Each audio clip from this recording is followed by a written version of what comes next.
How to fix Facebook video no sound. If you are facing issues related to sounds on Facebook app, follow these steps to resolve the issue. Firstly, on your device, open the Facebook app and make sure that you are logged in to your account.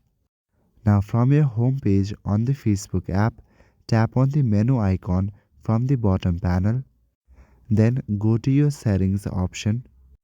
In settings, you will see different sections and options like this.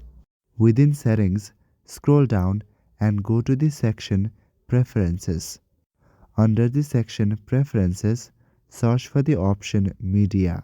You will find the media option right here.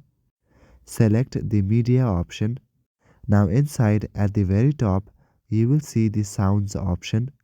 Make sure that the in-app sound is turned on. If it's turned off, then turn it on because that might be the reason why you are facing this kind of problem. So that is it for this video. I will see you in the next one. Thank you.